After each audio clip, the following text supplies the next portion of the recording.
Selamat siang teman-teman. Perkenalkan, nama lengkap saya Maria Yolan Adun. Saya biasa dipanggil Yolan.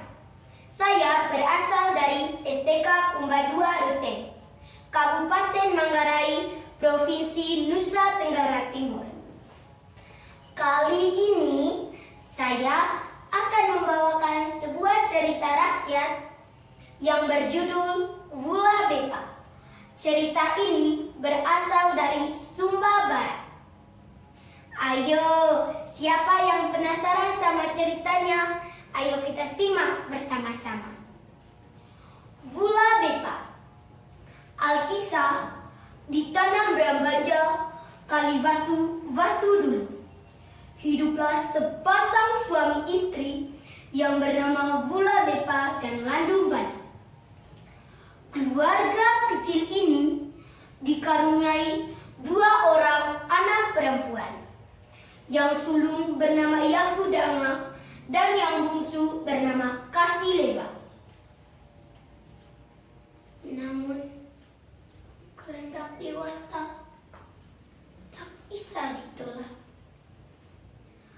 Pada saat kedua anaknya masih kecil, sang ayah pergi untuk selamanya. Kemudian sang ibu pun pergi menyusul sang ayah. Kedua kakak beradik ini tinggal menjadi yatim piatu dan hidup sendiri.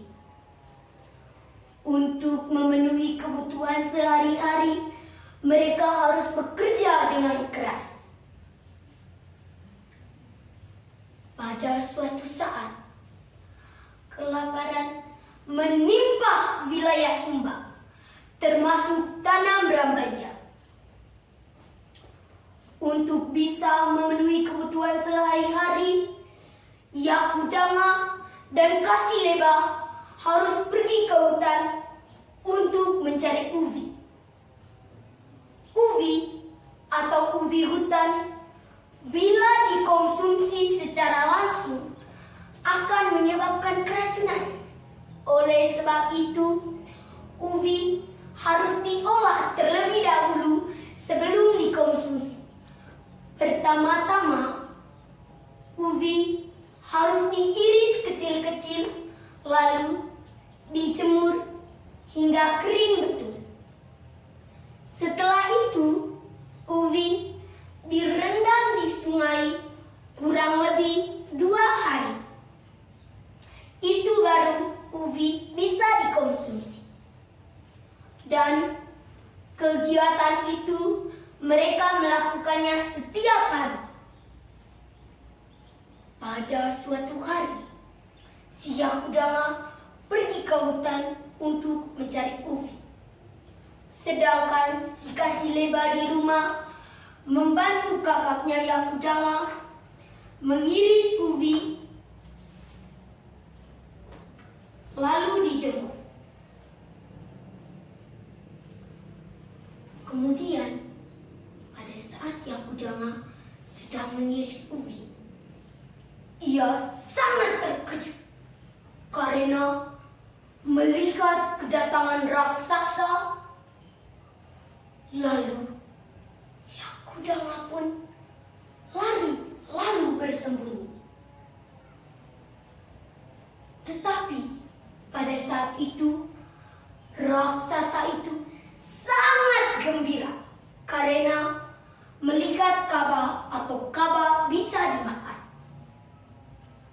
Lalu raksasa itu pun menyantap semua ubi yang mereka miliki, yang dijemur maupun yang disimpan.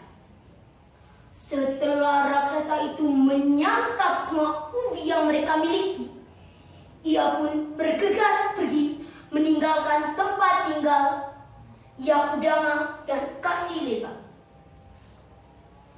Tetapi sementara itu, si Kasileba sangat bersedih karena persediaan makanan mereka sudah habis dimakan oleh raksasa tersebut.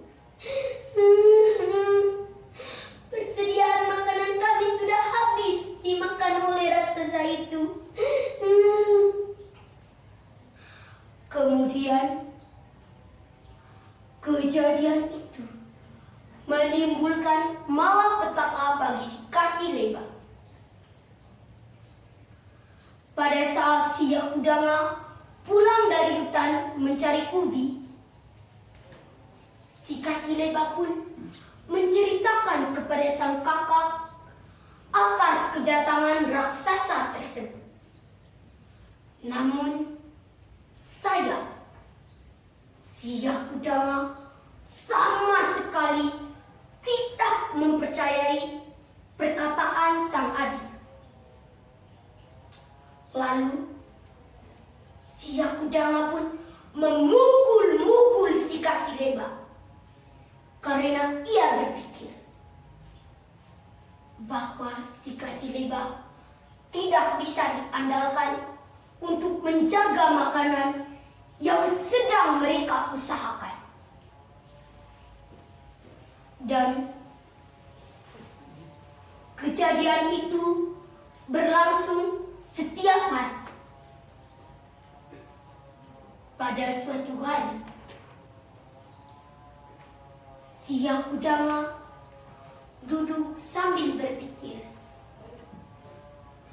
kakakku sudah tidak menyayangi aku lagi.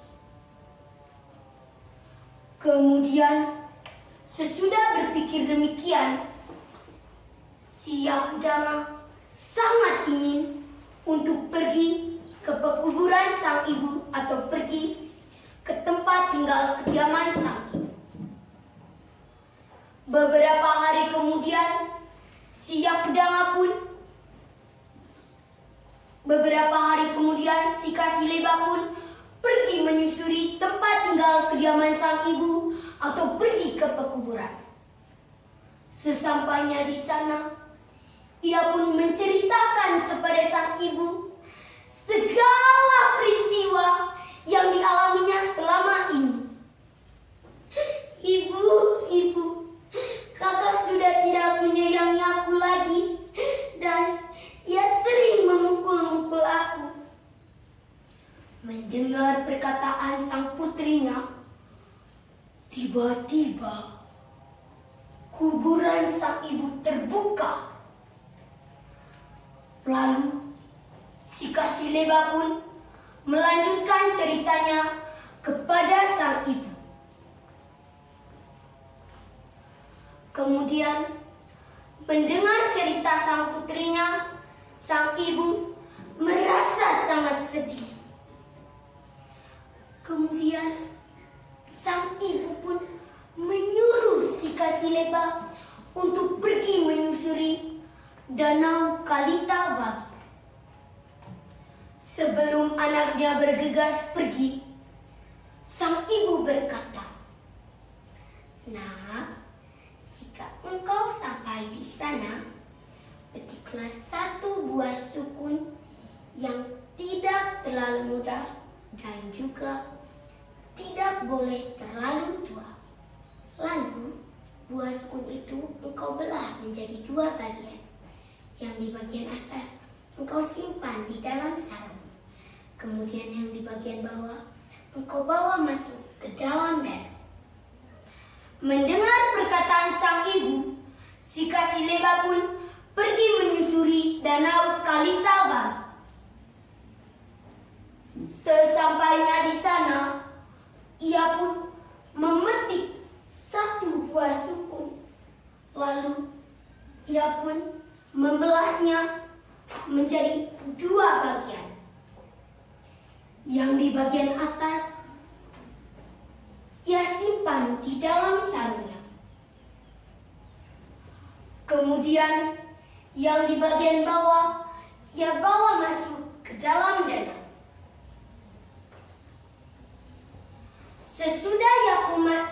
Sesudah Kasileba mandi, ia pun ingin mengambil sarungnya. Tetapi ia sangat terkejut karena melihat lelaki yang sangat gagah dan ganteng duduk di samping sarungnya tersebut. Kemudian si Kasileba pun pergi menyusuri tempat tinggal kediaman sang ibu atau pergi ke pekuburan. Ibu, siapakah lelaki yang duduk di samping sarungku itu? Mendengar perkataan sang putrinya, sang ibu pun menjawab sambil tersenyum.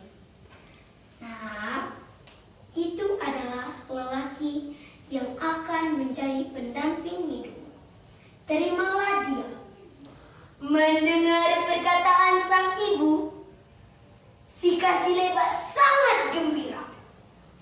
Lalu, sesudah berkata demikian, sang ibu menyuruh si Kasilepa, "Nah, pergilah menjemput lelaki tersebut."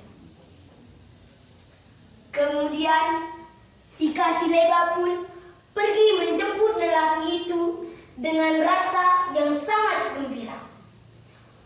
Kemudian, ia pun menjemput lelaki itu, lalu membawakannya kepada hadapan sang ibu. Kemudian, sang ibu pun menyuruh mereka memakan sirip pinang bersama. Sesudah memakan sirip pinang, sang ibu pun berkata kepada mereka, "Nah, pulanglah ke tanah Brambanja, karena belum saatnya kalian menetap di sini." Mendengar perkataan sang ibu, si Kasilepa dan Kedupepa pun pergi ke tanah Brambanja atau pulang ke rumah sang kakak. Mereka pulang membawa harta kekayaan yang sangat banyak yang diberikan oleh sang ibu dari si Kasilepa. Kemudian, sesampainya di rumah, si Kasilepa pun menceritakan kepada sang kakak si Yakudama segala peristiwa yang dialaminya selama ini. Mendengar cerita sang adik, si Yakudama berpikir bahwa segala sesuatu yang ia minta pasti diberikan oleh sang ibu. Kemudian, Yakudama sangat ingin untuk pergi menyusuri tempat kediaman sang ibu atau pergi ke pekuburan. Beberapa hari kemudian, Yakudama pun pergi. Sesampainya di sana, ia pun menceritakan kepada sang ibu segala sesuatu yang ia inginkan. Pada saat si Kasilepa, si Yakudama sedang menceritakan kepada sang ibu apa yang ia inginkan, tiba-tiba kuburan sang ibu terbuka. Lalu si Yakudama pun lanjut menceritakan kepada sang ibu segala sesuatu yang ia inginkan. Kemudian, mendengar cerita sang putrinya, sang ibu sangat merasa sedih karena sang putrinya menceritakan apa yang ia inginkan. Karena sang putrinya sangat ingin apa yang dimiliki oleh sang adik. Kemudian sang ibu pun menyuruh si Yakudama untuk pergi menyusuri danau Kalitabaru. Sebelum anaknya bergegas pergi, sang ibu pun berkata, "Nah, jika engkau sampai di sana, petiklah satu buah sukun yang tidak terlalu muda dan juga tidak boleh terlalu tua. Lalu, buah sukun itu engkau belah menjadi 2 bagian. Yang di bagian atas engkau simpan di dalam sarung. Kemudian yang di bagian bawah engkau bawa masuk ke dalam danau. Mendengar perkataan sang ibu, si Yakudama pun pergi menyusuri danau Kalitagar. Sesampainya di sana, ia pun melihat buah sukun yang sangat banyak. Dan buah sukun itu berwarnanya yang sangat indah. Tetapi Yakudama tertarik pada satu buah sukun yang warnanya sangat cantik. Dan buah sukun itu sudah matang dan tua. Kemudian ia pun memetik buah sukun itu, lalu ia membelah menjadi dua bagian. Yang di bagian atas ia simpan di dalam sarung. Kemudian yang di bagian bawah ia bawa masuk ke dalam danau. Sesudah Yakudama mandi, ia ingin mengambil sarungnya. Tetapi ia sangat terkejut karena melihat lelaki tua yang sudah berambut uban duduk di samping sarungnya tersebut. Kemudian si Yakudama pun pergi menyusuri tempat kediaman sang ibu karena ia sangat takut dengan lelaki tua tersebut. Ibu, siapakah lelaki tua yang duduk di samping sarungku itu? Dan lelaki itu sudah berambut uban. Lalu sang ibu pun menjawab sambil tersenyum, "Nah, itu adalah lelaki yang akan menjadi pendamping hidupmu. Terimalah dia." Mendengar perkataan sang ibu, si Yakudama sangat kesal karena ia berpikir, mengapa adiknya bisa mempunyai lelaki yang gagah lagi ganteng, namun dia mendapatkan lelaki yang sudah tua dan berambut uban. Sesudah berkata demikian, sang ibu pun menyuruh si Yakudama untuk pergi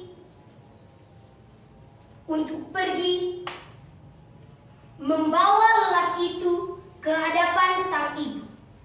Nah, pergilah menjemput lelaki tersebut. Namun si Yakudama sangat kesal. Lalu ia pun pergi sambil marah.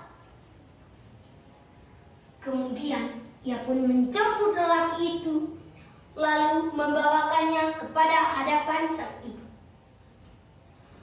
Kemudian sang ibu pun berkata, "Nah, kalian berdua sudah sah menjadi pasangan suami istri."